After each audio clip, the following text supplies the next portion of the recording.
दोस्तों, कौन है वो हॉलीवुड सिंगर जिसने गलियों में कपड़े बेचे हैं? आखिर इन्हें बार बार सिटी स्कैन क्यों कराने पड़े थे? क्या सच में सिंगर बन चुकी है दुनिया की सबसे अमीर फीमेल सिंगर? इनका वो कौन सा गाना है जो 15 देशों में टॉप 5 में रहा? आखिर इस सिंगर को अंबानी फैमिली ने परफॉर्म करने के लिए कितनी फीस दी है? अगर आप भी जानना चाहते हैं इन सवालों के जवाब तो हमारे इस वीडियो में एंड तक बने रहिए। वैसे आप अब तक समझ चुके होंगे, हम बात कर रहे हैं यहाँ पर रिहाना की, जिन्होंने अपनी सिंगिंग से लोगों के बीच इस कदर पॉपुलैरिटी हासिल की है कि आज रिहाना इस देश की सबसे पॉपुलर पॉप सिंगर्स में से एक है। रिहाना उन पॉप सिंगर्स में से एक है जिनका नाम बिलबोर्ड 200 की लिस्ट में टॉप 10 में आता है, और इनकी पॉपुलैरिटी सिर्फ एक राज्य या देश तक ही नहीं बल्कि पूरी दुनिया में फैली है। पॉप, डांस और R&B पर गाने गाने वाली रिहाना की ज्यादातर म्यूजिक एल्बम्स वर्ल्ड लेवल पर सुपर हिट है और इनके नाम कई ग्रैमी अवार्ड्स भी हैं। लेकिन दोस्तों, इन्होंने किस तरह से मुकाम हासिल किया है, ये जानना हमारे लिए दिलचस्प होगा। अपनी गायकी और हुस्न से लाखों दिलों को घायल करने वाली रिहाना का पूरा नाम रॉबिन रिहाना फैंची है। इनका जन्म 20 फरवरी 1988 को बारबाडोस में सेंट माइकल नाम की जगह पे हुआ था। रिहाना एक क्रिश्चियन परिवार से ताल्लुक रखती है। इनके पापा का नाम रोनाल्ड फैंची है, जो कि एक वेयरहाउस सुपरवाइजर थे, और इनकी मम्मी का नाम मोनिका था, जो कि पेशे से अकाउंटेंट थी। इसके अलावा रिहाना के दो भाई भी हैं, जिनका नाम है रोरी फैंची, रजत फैंची। रिहाना ब्रिजटाउन की गलियों में अपने माता पिता के संग कपड़े बेचा करती थी। उस समय उनके पापा शराब और कोकीन के नशे के आदी थे और इससे रिहाना का बचपन काफी हद तक प्रभावित हुआ, और साथ ही उनके माता पिता के रिश्ते भी एक दूसरे से ठीक नहीं थे। रिहाना के पिता उनकी माँ के साथ डोमेस्टिक वायलेंस किया करते थे, जिसकी वजह से उन दोनों में काफी झगड़ा होता था और रिहाना को झगड़ा सुलझाना पड़ता था। अपने घर के हालातों से परेशान रिहाना, जो कि अभी एक बच्ची थी, उन्हें सर दर्द की शिकायत रहने लगी। डॉक्टर्स को लगा कि उन्हें शायद ट्यूमर है, क्योंकि उनके सर का दर्द कम नहीं हो रहा था, इसलिए उन्हें कई बार सिटी स्कैन भी करवाना पड़ा। 14 साल की उम्र में रिहाना के मम्मी पापा का डिवोर्स हो गया और उनके पापा ने दूसरी शादी कर ली। रिहाना की तबीयत अभी अब काफी सुधार होने लगा था। रिहाना ने अपनी पढ़ाई Charles F Broom Memorial Primary और कॉम्बर मेयर स्कूल से पूरी की, और आपको जानकर हैरानी होगी, उनके साथ ही इंटरनेशनल क्रिकेटर कार्लोस ब्रैथवेट और क्रिस जॉर्डन थे। रिहाना शुरू से ही हाई स्कूल के बाद ग्रेजुएशन करना चाहती थी, लेकिन उन्होंने इसे छोड़कर सिंगिंग में करियर बनाना बेहतर समझा। आपको बता दें, साल 2003 में अपने होम टाउन बारबाडोस में अपने दो फ्रेंड्स के साथ मिलकर एक म्यूजिक बैंड बनाया इन्होंने, जिसके बाद इन्होंने 15 साल की उम्र में एक सिंगिंग ऑडिशन के दौरान American record producer Evan Rogers के सामने ऑडिशन दिया। एवान रिहाना के ऑडिशन से इतने ज्यादा इम्प्रेस हुए कि उन्होंने रिहाना की मम्मी के संग मीटिंग की और फिर रिहाना को कुछ डेमो रिकॉर्ड करने के लिए यूएस में अपने होम टाउन आने का इन्विटेशन दिया। एवान के साथ रिहाना ने पॉन्जी रिप्ले और द लास्ट एंड नाम के दो गानों को डेमो के तौर पर रिकॉर्ड किया, जिन्हें रिकॉर्ड लेवल पर भेजा जाता था। आपको बता दें, रिहाना रिकॉर्डिंग रुक रुक कर किया करती थी, जिस वजह से उन्हें एक साल लग गया, क्योंकि वो स्कूल की छुट्टियों के दौरान ही रिकॉर्डिंग कर पाती थी। इसके बाद इसी साल अमेरिकन संगीतकार और म्यूजिक प्रोड्यूसर कार्ल स्टीन और एवान रॉजर्स की production company syndicated rhythm production ने रिहाना को साइन कर लिया। इसके बाद फेमस डेफ जैम रिकॉर्डिंग्स नाम की रिकॉर्डिंग लेवल कंपनी की सीईओ और प्रेसिडेंट ने उनके डेमो सॉन्ग्स को सुना और उन्हें अपने रिकॉर्डिंग लेवल के लिए ऑडिशन देने के लिए इन्विटेशन भेजा। ऑडिशन में रिहाना ने व्हिटनी ह्यूस्टन का for the love of you का कवर गाया। अमेरिकन रैपर, संगीतकार और रिकॉर्ड प्रोड्यूसर जेजेड उनकी आवाज से काफी इम्प्रेस हुए और अपनी company Def Jam recordings company में रिहाना के साथ कॉन्ट्रैक्ट साइन कर लिया। इसके बाद इन्होंने डेफ जैम रिकॉर्ड कंपनी के साथ 6 एल्बम्स की डील की और साथ ही रिहाना ने कई प्रोड्यूसर्स के साथ भी डील की। 2005 में इनके द्वारा गाया गया डेमो सॉन्ग पॉन्जी रिप्ले को उनके डेब्यू गानों के रूप में रिलीज किया गया। रिहाना का ये गाना 200 वर्ल्ड वाइड सुपर हिट साबित हुआ और 15 देशों में ये गाना टॉप 5 में रहा। US billboard hot songs 100 chart में गाना दूसरे नंबर पे रहा था। ये गाना यूएस के क्लब्स में भी काफी सुपर हिट हुआ और बिलबोर्ड डांस क्लब सॉन्ग्स में नंबर 1 पे रहा। इसके बाद इसी साल 2005 में रिहाना की Music of the Sun album release हुई, जो कि बिलबोर्ड 200 के चार्ट में नंबर 10 पर रही। आपको जान के हैरानी होगी कि इस एल्बम की 2 मिलियन यानी 20 लाख कॉपीज वर्ल्ड वाइड बिकी थी, लेकिन इसके बाद उनका single song if it is love that you want ये फ्लॉप साबित हुआ। देन रिहाना की एक और एल्बम आई जिसका नाम अ गर्ल लाइक मी था। ये वर्ल्ड वाइड हिट हुई और पहले हफ्ते में इसकी 1,15,000 कॉपीज बिकी। इसके बाद रिहाना की 2007 में आई album good girl gone bad गाना और अम्ब्रेला वर्ल्ड वाइड ब्लॉकबस्टर साबित हुआ और इसके world wide 8 million copies sale हुई। रिहाना ने इसी साल Good Girl Gone Bad to नाम से यूएस, कनाडा और यूरोप में लगभग 80 शो किए। इस एल्बम की सफलता के कारण रिहाना को 2008 में ग्रैमी अवार्ड के लिए नॉमिनेट किया गया और इसी एल्बम के अम्ब्रेला गाने के लिए रिहाना को ग्रैमी अवार्ड मिला। साल 2009 की शुरुआत में रिहाना ने अपने चौथे स्टूडियो रेटेड आर पर काम करना शुरू किया। रेटेड आर 2009 को रिलीज किया गया था नवंबर के महीने में। आपको बता दें, रेटेड आर में रिहाना ने अपनी आवाज को और भी ज्यादा दमदार बनाया और इस सॉन्ग ने यूएस बिलबोर्ड 200 चार्ट पर नंबर 4 से अपनी शुरुआत की।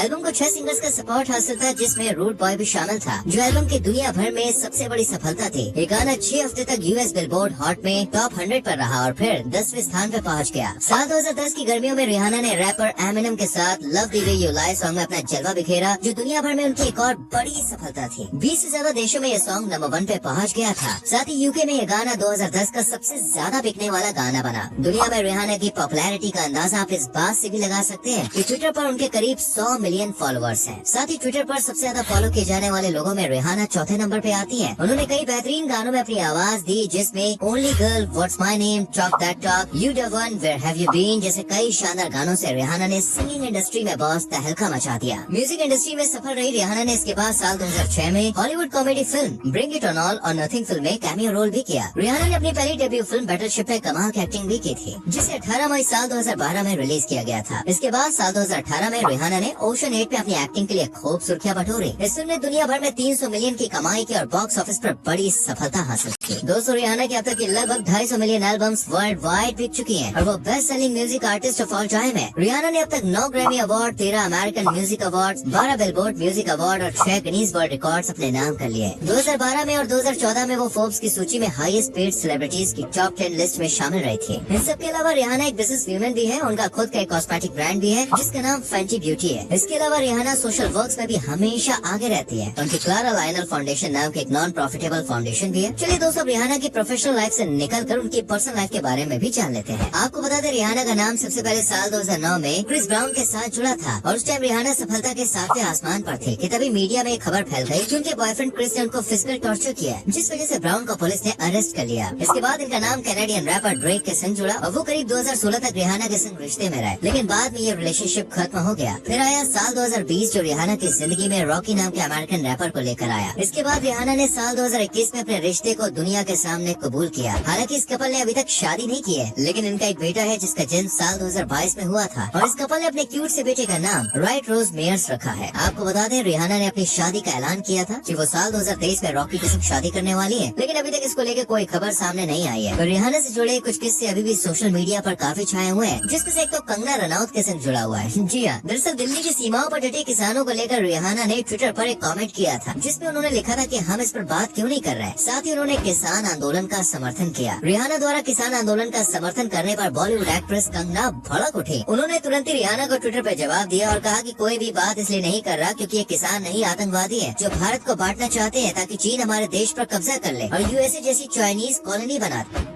से बैठो बेवकूफ, हम तुम्हारे जैसे मूर्ख नहीं है जो अपने देश को बेचते हैं। कंगना ने रिहाना को बेवकूफ कहते हुए इस मुद्दे पर शांत रहने की हिदायत दी थी। उस टाइम भी रिहाना काफी ज्यादा चर्चा में आ गई थी। वही रिहाना अभी अनंत अंबानी और राधिका मर्चेंट के प्री वेडिंग सेलिब्रेशन को लेकर भी काफी चर्चाओं में बनी हुई है। ऐसा बताया जा रहा है कि रिहाना इस प्री वेडिंग सेलिब्रेशन में अपनी अदाओं का जलवा बिखेरी है। ये सेलिब्रेशन दोस्तों 1 से 3 मार्च तक चला। वही रिहाना ने पहली बार इंडिया में परफॉर्म किया है और इनकी परफॉर्मेंस के लिए इनको करीब 40 से 60 करोड़ के बीच में पेमेंट किया गया है। एग्जैक्ट फिगर इसके बारे में मिला नहीं है, कोई 40 बोल रहा है, कोई 50 और यहाँ तक कि कोई 70 भी बोल रहा है, लेकिन भाई साहब इनको भारी भरकम रकम दी गई है। वैसे कुछ भी कहिए यार, लेकिन रिहाना के लिए फैन से लेकर सेलिब्रिटी तक का प्यार बढ़ता ही नजर आ रहा है। इस वजह से आज रिहाना का नाम हर सेलिब्रिटी से लेकर बच्चों तक की जुबान पर है। बस इसी कामयाबी को हासिल करते हुए आज रिहाना अरबपति बन चुकी है। जी हाँ, फोर्ब्स के अनुसार इनकी कुल संपत्ति दोस्तों 12,600 करोड़ के आसपास है और रिहाना दुनिया की सबसे अमीर फीमेल म्यूजिशियन बन गई है। दोस्तों, आपको रिहाना कैसी लगती है कमेंट सेक्शन में जरूर बताइए। वीडियो को लाइक और शेयर भी करें और